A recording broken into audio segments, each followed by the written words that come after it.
plan to talk about. This new energy invention, because it can create almost unlimited energy, can solve almost any issue that we have. It's not the only thing that creates a sustainable planet. So before I go into water shortages, which this new energy invention can solve, let's talk about recyclable. We must begin to recycle our products, especially oil products that are based on oil, plastics, and anything else based on oil, in order to preserve that virgin oil so that we have a future. Because even if we replace all energy for transportation and electricity, oil, one of the main things that oil does is creates plastics. And without plastics, you can't have a modern society. Most people don't realize 30% of the oil consumed in the United States is to make products.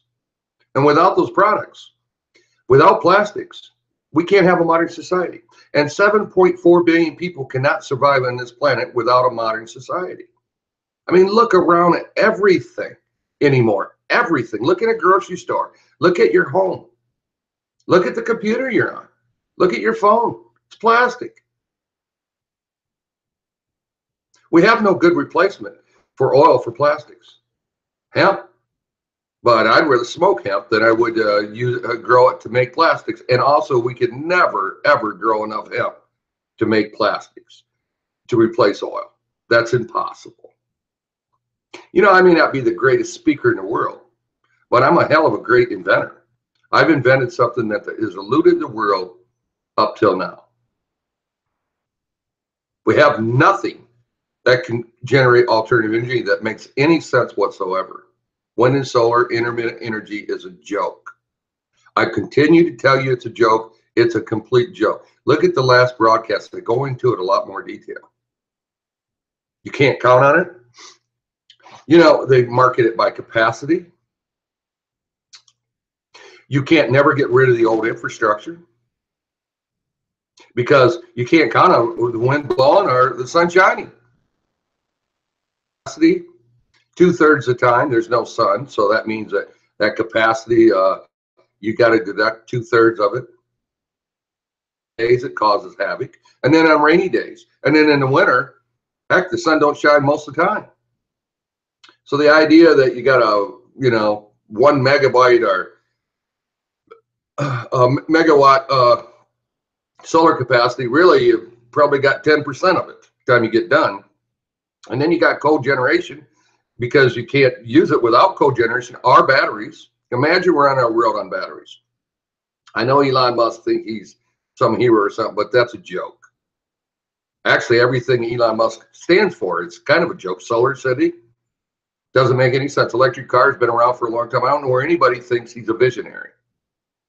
That's the last thing I think of. Now, he does know how to land a rocket, but so what?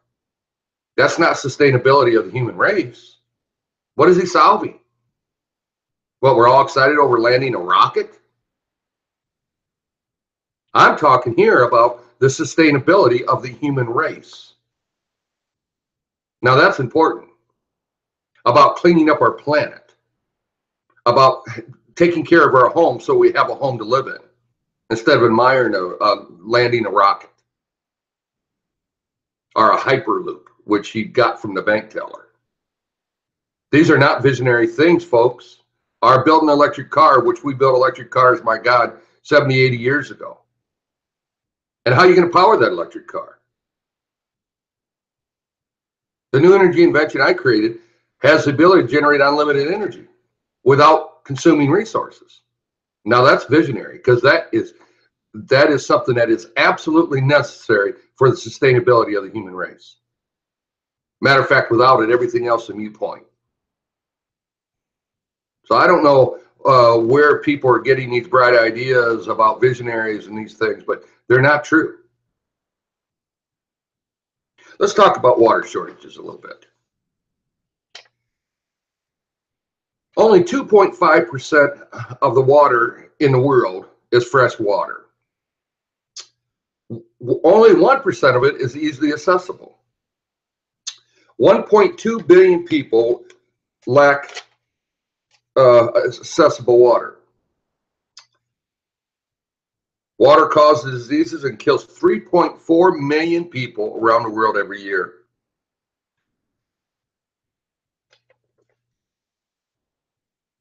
Seventy percent of that 1% of water is used for agriculture.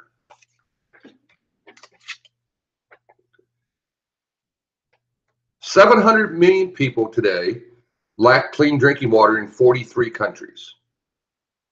By 2025, we expect 1.8 billion people to lack clean drinking water. 2/3 of the world population live under water stress. The 5 countries that are today facing the most severe water shortages are Yemen, Libya, Jordan, Western Sahara, and one I can't pronounce. It's in Africa. You know, these countries are the ones that are having the most issues with terrorism, etc. Maybe it's because they don't have any clean drinking water. The least amount of water usage is I can't hardly pronounce it, Rwanda, Haiti, Ethiopia, and Uganda. Okay, a little bit about China. Tap water is not safe in China anywhere. Heavy metals are in the rivers. That comes from the energy generation, factories, etc., just dumping into the rivers.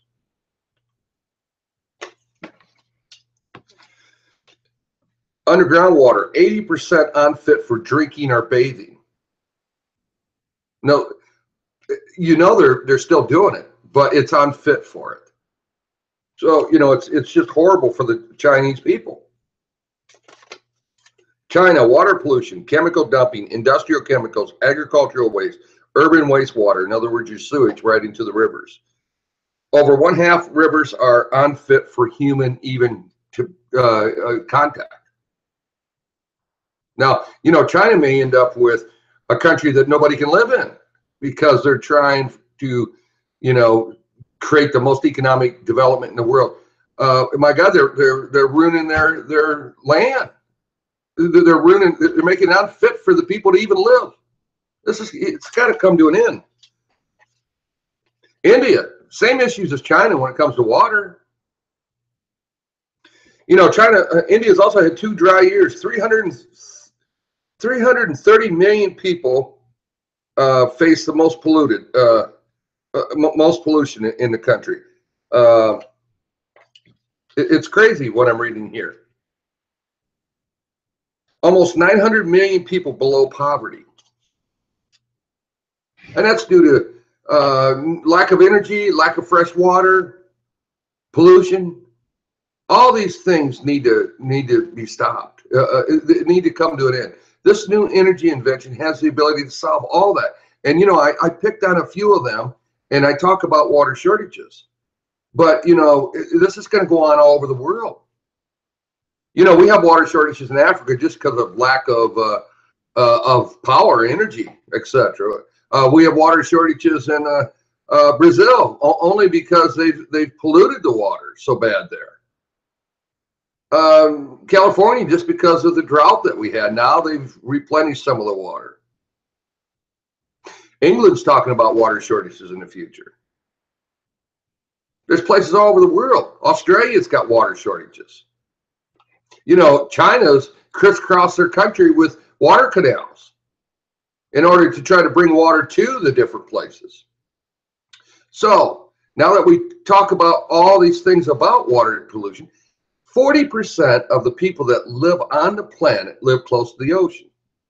So they're surrounded by water. They have just abundance amount of water, but they can't drink it because it's salt water. So how can this new energy invention help? Well, I can create almost unlimited energy. I told you that. Actually, I can power the planet 1,000 times over, even though that's kind of like, so what? But it's at least the capabilities. People need to understand the capabilities of it. So what can this new energy invention do?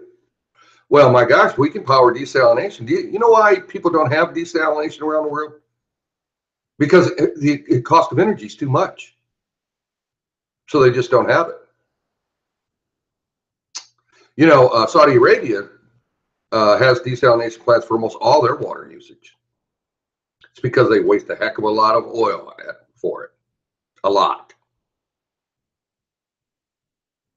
Now, because this thing can create unlimited energy and it can be distributed so widely across the world, people would be shocked at the distribution capabilities of this new energy invention.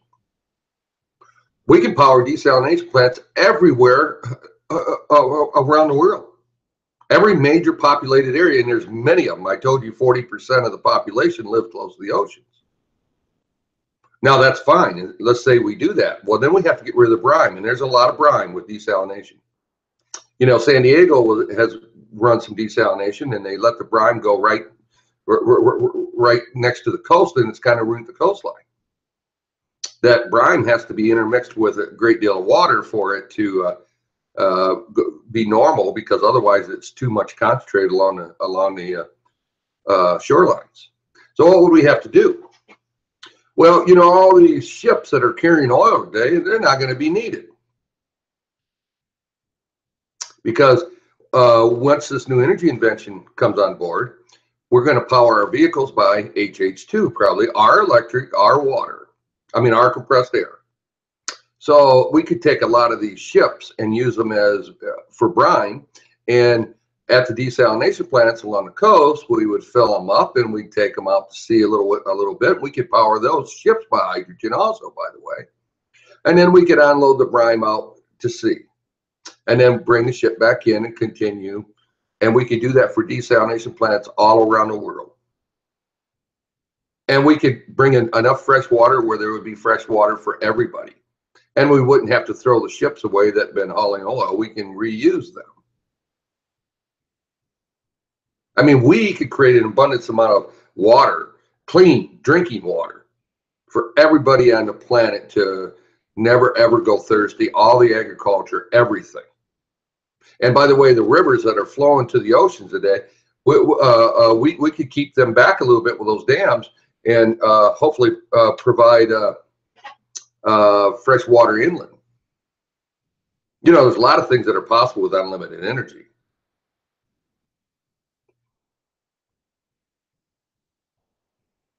So let's see, unlimited energy solves the problem of energy, solves the problem of water desalination, and we have plenty of energy for recyclability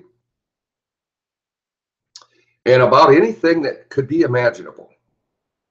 Anything. Now, you know, you got to question the people in the world, why they're not coming forward. You know, I've asked for leaders from around the world, and I've asked for them now for almost 2 years. I haven't asked for any money. And the last 6 months, I've really spent a lot of time trying to gather leaders around the world, especially.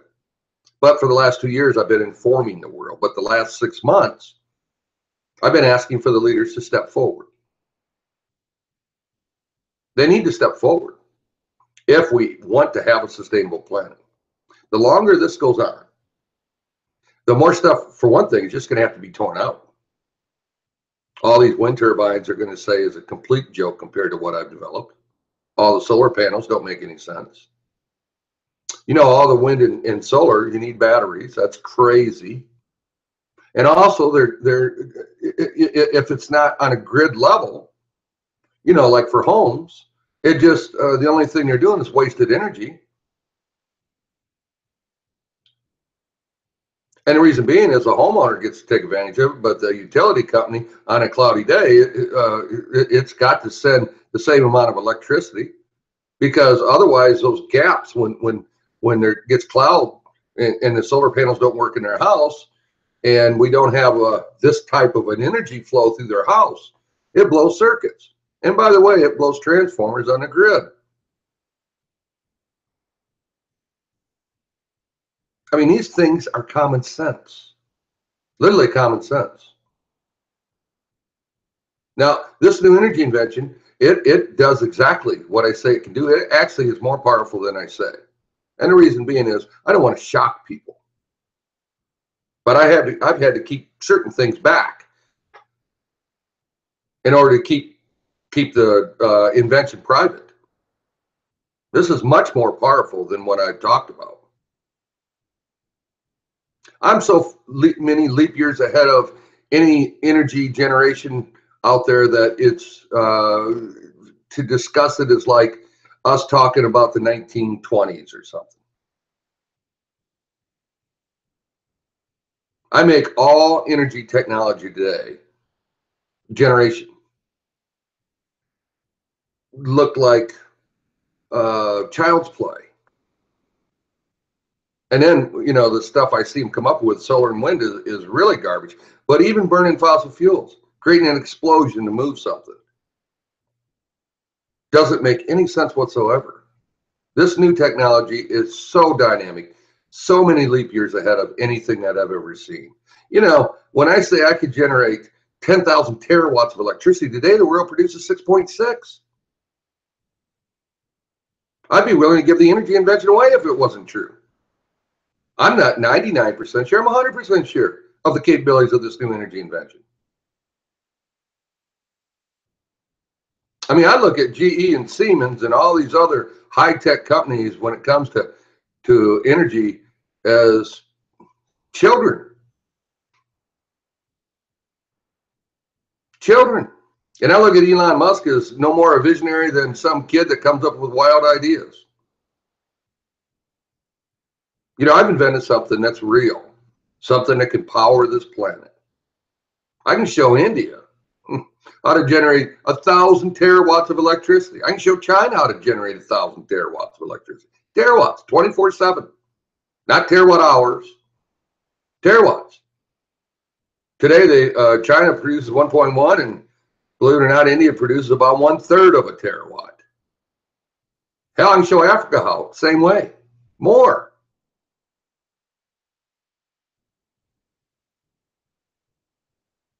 And you know, I estimate, you know, on a order of magnitude estimate, $200 million. It may be 300 million. I don't know. You know, they may want to jack up the prices for things too. And I also, you know, I take wild estimates. But you know, even the generators, I don't need turbines. I just need the damn generators with the. So the cost of generators are going to be much less than gas turbines or steam turbines or whatever they are. They're just generators. I need the armature and the brushes. You know, I just need the core piece to the generator. I don't need all the other fancy stuff. But there are some other materials, you know, and I've kind of estimated them. But you know, and it depends on a few other things how we want to build them. We could go to 300 million, but even if it was 400 million, it would be a miracle, folks. A miracle. If it was double what I've estimated, a miracle. So, you know, I don't know where people are coming from. You know, one thing, I can't get an audience. I can't get an audience. Now, you know, I can't beg you to save you. You know, I mean, I'm here. I keep talking. One day I'm gonna go away because I'm not trying to be a billionaire. I'm trying to save the planet. I'm trying to build a sustainable planet. And if you know, if I'm not wanted, I can go away. I can have better things to do. I've got 5 grandkids. I'm 62 years old, for cramity's sake. I got better things to do than continue talking about this and talking about it and talking about it.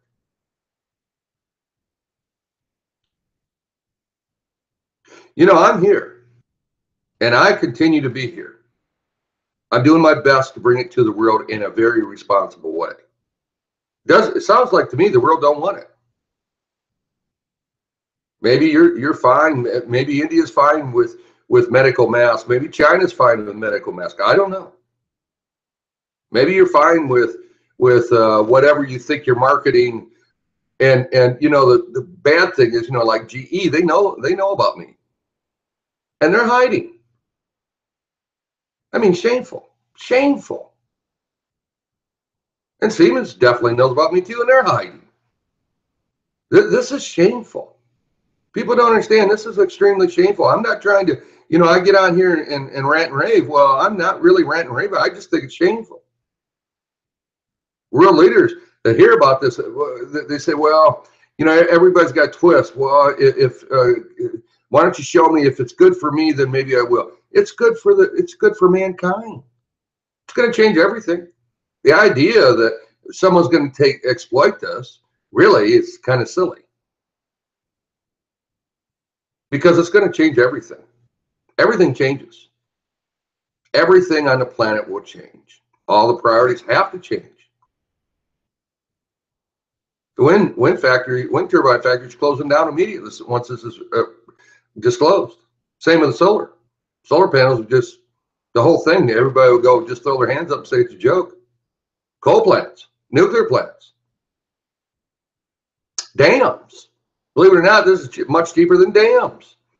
Well, they keep the dams around for water preservation, but surely not for energy. They'll tear those turbines out and throw them away. They'll allow fish to live. Nuclear, they'll close them up. There's no reason for it. It's a joke. Cost is extreme. The maintenance is extreme. The hazard materials are extreme. But that's some of the direction we're going. That's like Bill Gates wanting to, you know, burn the waste in nuclear plants. So we have more nuclear. Clean burning coal. Ain't no such thing as clean burning coal. Natural gas fracking, we're destroying our aquifers around the world. Oil, we're depleting a resource that humanity will need desperately in years to come. I mean, it's hard for me to believe what's going on. I continue to watch with amazement. Today I watched something about Elon Musk, the visionary, talking about him being possibly an alien. No. I'm an alien. Not really, but you know what? If you were going to call somebody an alien, I'm an alien. If Elon Musk wants to head off to Mars, which he stated, I think he should with his family. And that way the rest of us can go on and save this planet. We can create a world worth living in. Something we can leave to our future generations on this planet. Something that will create, guess what? A world worth living in. One that lives up to the human spirit. I don't understand anything about what's going on today in this world. I've never asked for a penny. I don't know what else to do. I guess go away. And when the world gets desperate enough, they'll contact me. That's a hell of a way to live, isn't it? But that may be what I have to do. Because right now, it looks like, as far as I'm concerned, the world is just, you know, saying, hey, we can do this. Well, there's no proof of it. And if we actually look at it scientifically, they don't even have a clue what they're doing. But guess what? Scientists and engineers are not brave enough to stand up. And if they make a bunch of money working for a company, they just work on that project, even if they know it's bogus. I listened to a broadcast of a video, online video, from Siemens engineers, maybe 6-8 months ago. And the engineer was starting to tell the truth on the video. It was about wind. And guess what? That video disappeared. I'm sure Siemens had a long talk with him. Well, you can't tell the truth about the grid, you know, about the problems with the grids here in Europe, then the rest of the world won't buy our wind turbines. And we got to market them. We got to get some of our money back. And I thought, the video's gone. And the engineer was just telling the truth. But that was not something that should be shown. You know, I've got people from the United Nations, from almost every country on the planet following me on LinkedIn and connected with me. Leaders from all over the place, everywhere you could think of. They know everything I'm talking about is true.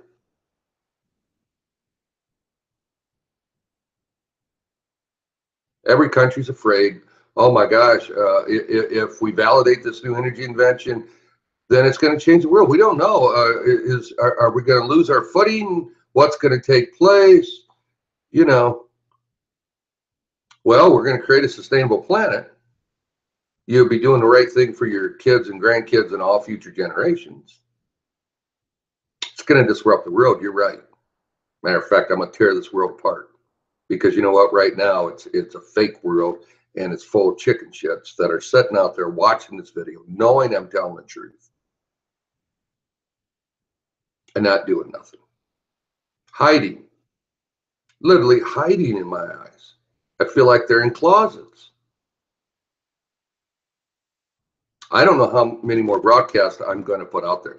I thought this was a good idea, but really I'm very disgusted. Very, very disgusted. You know, now I told you I could power land transportation. You know, most people don't even realize a combustible engine works off explosions. It creates movement. Okay? All it does is move pistons. Compressed air would do the same thing. If you could compress the air in each one of those cylinders and move those pistons, you could imitate a combustible engine. Wow. There's so many things that we can do in this world. The problem with that is compressed air gets cold, and so then it would make the pistons cold. So there is a problem, but that can be we can find a solution to that, can't we? You know, all these big natural gas furnaces that are power hot water for large cities, that can be run off hydrogen. Now, natural gas going to residential would probably have to stay for a while until we can replace it, because that's a heck of a lot of work. It isn't that we don't have the technology, it's just a huge amount of work. So natural gas will continue getting burnt for a while. In residential power generation, we just say, get out of here. Big uses of it, we would replace it. The smaller uses, which is residential houses, we would not for a while. As we needed, we would. And the reason being is because the amount of effort it would take. You know, the larger the use of it, the more cost effective it is to replace it. But it would still cut the usage of natural gas down tremendously.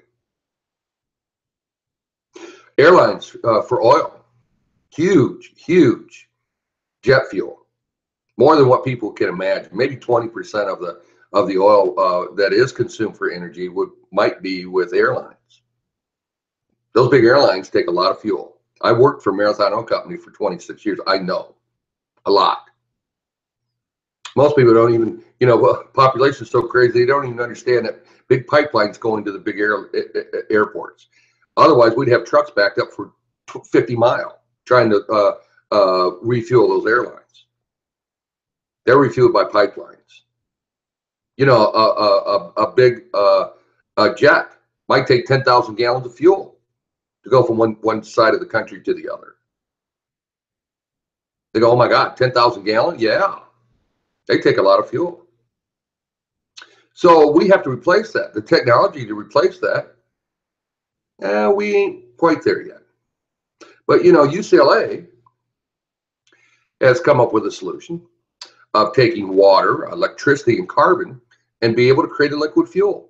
That's dense. It actually has power for the amount of fuel it does. So it might be able to replace that jet fuel. May have to modify our jet engines and build new ones with that in mind. But that might be a solution instead of waiting on a hydrogen airline, you know, jet or you know, an electric jet. Maybe we take up UCLA, we'd have to create like a Manhattan Project to make sure that we can do that. But if we care about the future of mankind, we would do that. Those are the types of things that we would do. You know, we need to let science run how we do our major advances in this world, like electric cars. You know, with this Elon Musk, wants to build I don't know, a fast car by the year 2020. Who cares? We need to make sure we can fuel our vehicles today with HH2, combustible engine, not a combustible hydrogen, not a fuel cell. Fuel cell works off electric and it's complicated and we do it for efficiency. But in this case, We don't care about efficiency. What we care about is being able to transform off from oil and from gasoline and diesel. So again, there is we can do that, but to build the most efficient model of that, right? Now they're Manhattan Project. So that way, when we convert all those vehicles over to run off HH2, okay, we use the best technology, and then all we need to do is a safe storage within the automobiles for the hydrogen. We already have a safe delivery system. We have hydrogen fuel tanks that can create the hydrogen right at the time of fueling. So we don't have to store that hydrogen. It makes a very safe delivery system. Recyclable plants around the world. That is going to be a big undertaking. We would have to build recyclable plants in all the cities around the world. That's huge. We have to have centralized locations where we take that plastic that we recycle and bring it to that location. And then we have to figure out ways that we can recycle that plastic into new products. Maybe another Manhattan Project. It's worthwhile for the world, for the future of mankind. And pay the people that work at those recyclables. We can create a clean environment at the recyclable centers, or at least pretty clean. Jobs, vertical farms in all the colder climates. We could build vertical farms. Heck, 20, 30 stories high. We definitely have the energy. And we can create all kinds of small produce for those cities. So we don't have to transport the other stuff up to the northern cities. And in the wintertime, they're going to have fresh things just like they did in the summer. Can you imagine Moscow having fresh tomatoes and everything, and fresh everything, fresh squash and onions and what have you, grown right there in Moscow. Canada the same way, Northern Europe, no shipping, no nothing. Gasoline stations, which now would be converted to hydrogen. And hydrogen stations need no deliveries of fuel or anything, just produce the energy, produce a hydrogen right from the electricity coming into the service station or gas station. Life would be so much better. Maybe create I'm gonna call it a WASA, which is replace NASA, but be worldwide. Maybe in West Africa. Buy up a whole bunch of land in West Africa, right along the ocean there. Create a worldwide space program, something where everybody cooperates. Maybe look at magnetic drive, plasma energy, 360 water energy.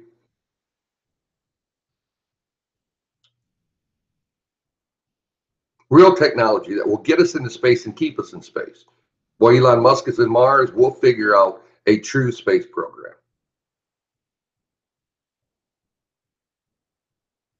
Something safe, something that where it's like Star Trek, where everybody just has spaceships. But it's going to take a lot of research, a lot of work. It's not just some dream and send up a few spacecraft. You know, something where it's safe.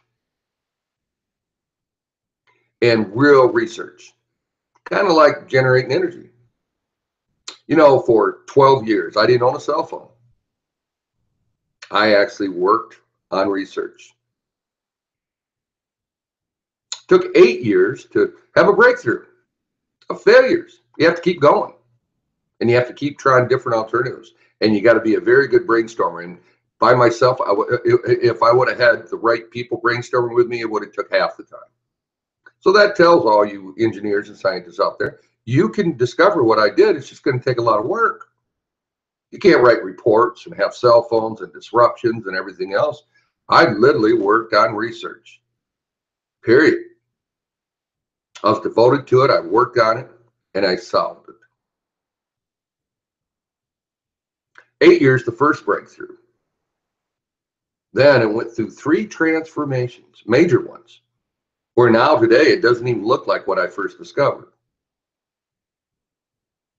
Literally doesn't even look like it.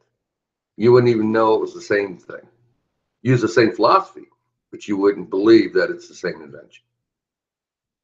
Now it's the most efficient, most distributable energy invention the world has ever seen. I didn't quit because I found the secret. My gosh, the secret led me to some wonderful things.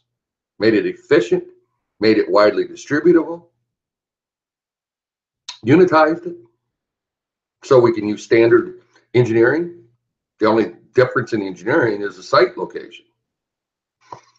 Everything else the same. Unitized everything, laid everything out, all the engineering. Oh my gosh.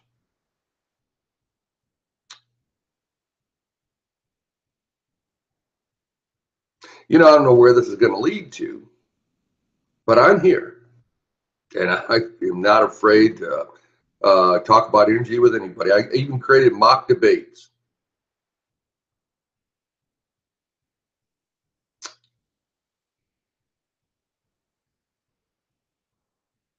If India wants to breathe smog, terrible, and put in some solar panels, because they said 20 gigabytes worth, they'll be lucky to get 1 gigabyte of energy out of them. We'll just have to wait and see. It looks like China, pretty soon they're going to have 100% of all their water polluted, all their agricultural land. Today it's getting close. Can't drink it. I don't know what they're going to do. Import all their water, all their food. They're already bought up a bunch of land in Australia and Africa. Import food. I don't know. You're going to import all your water next? We're going to have all bottled water drinking. Nobody can take a bath. I don't know where China wants to head to, but you're destroying your world. My God, it's unfit to live in now. What are you going to do in a few years? And I'm not going to just come give this to you. No, you're not going to be able to steal this IP. No, I'm just going to sit on it. Now, where I live at, look it up. I live in Michigan, along Lake Michigan. Water's beautiful, fresh fish, fresh fruit, very clean. Water's very drinkable. Matter of fact, it's extremely drinkable. It's can't even believe it. I'm 62. I can live. I'm not in financial trouble. I have grandkids I'm going to go visit here in a few weeks down south so I can get away from winter. And then I'll come back. The prototype is hidden away. I don't have to worry about it. It's not at the house. Neither is the laptop. Neither is the engineering. Drawing, 3D drawings, everything's not here. So nobody's going to come in here and steal anything. So I can just go on a nice vacation.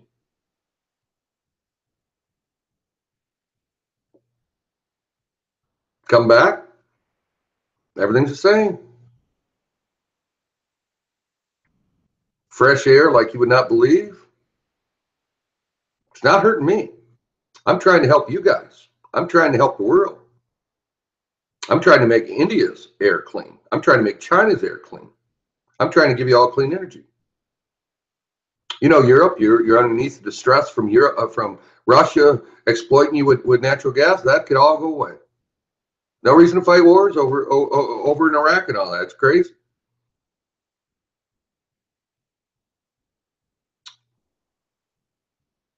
No reason for none of this stuff. Actually, all problems throughout the entire planet could be solved with this new energy invention. And sustainability is very achievable, not just for 7.4 billion people or even 10 billion people. We actually could support 20 billion people in the same way the United States lives, with vertical farms, recyclable plants, desalination plants, and this new energy invention. It's about all the things there in it. Oh, we got to clean up our oceans. People keep destroying their damn oceans. We got to clean them up. Solves climate change. No more carbon in the air. Clean up our oceans. Get rid of the damn plastic out of there with all the fish. Just create a healthy marine life, and my gosh, we're back in business. Maybe plant some rainforests back. that you're destroying for, I don't know, God knows what reason. I guess cheaper. This is not capitalism, folks, what you're doing. This is nasty capitalism. Dirty, cheapest way out. Exploitation of labor. Not caring about the environment. Not being responsible. This is not capitalism. You know, the capitalism was invented where a bunch of people put money in a pot because one person can't afford to do the things that we want to do. It wasn't invented to, see how we can exploit labor and avoid taxes. And, these are lawyers from Harvard and, some of the other ridiculous bullshit that's going on in the world today. Figure out a way to cheat other people. I mean, that's essentially what you're doing if you're cheating the government or you're exploiting other people. It's not fair capitalism. And then our priorities are so far out of sync, it's insane. We have some young guy that buys a pharmaceutical company and raises the price of a drug up 10,000 or 20,000% and gets rich. And we go, oh boy, ain't he something? In my mind, he should be put in jail. But, the way the capitalists and the lawyers are working today, that's meant to be a good thing, I guess. Are all these few wealthy people in around the world that are giving away their money, and they're not giving away their money, they just want power. All this stuff is crazy. And it's going on. Sounds like I'm complaining. I'm trying to fix it. I just need some leaders around the world to stand up with me. For the people. For your people. You'll be known throughout the world as somebody that stood up. You'll probably be known like almost an idol. Someone brave enough to stand up. Brave enough to go forward. Brave enough to actually be for their people. Is there people out there like that anymore? I don't know. I keep looking for them. I have a motto that I put on some of my social media stuff. Be bigger than yourself. When are we going to start acting bigger than ourselves? Has that gone away with the past generations? I hope not. Our forefathers did that. That's where we got where we're at that you're destroying. It's where the middle class came from.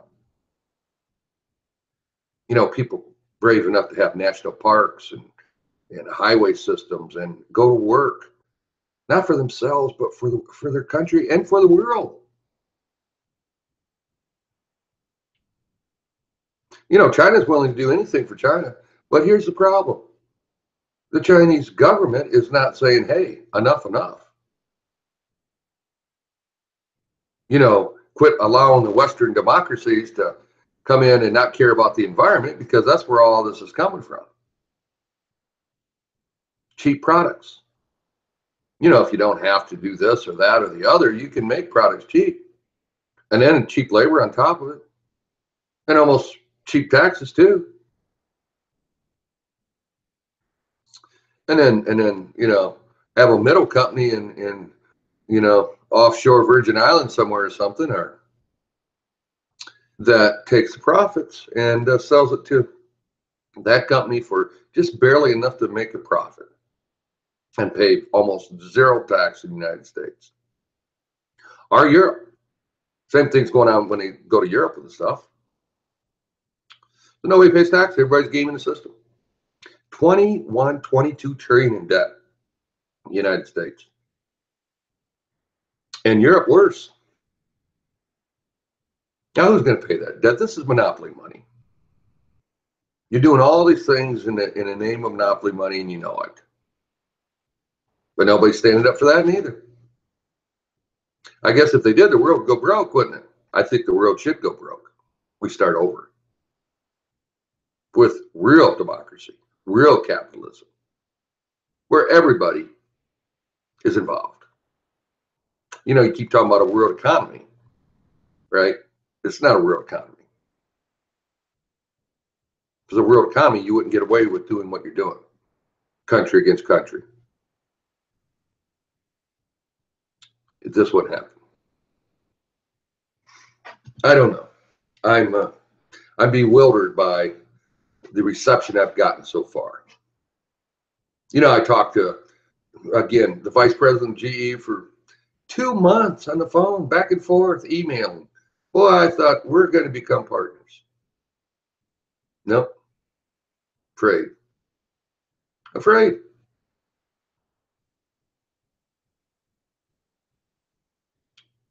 Fearful.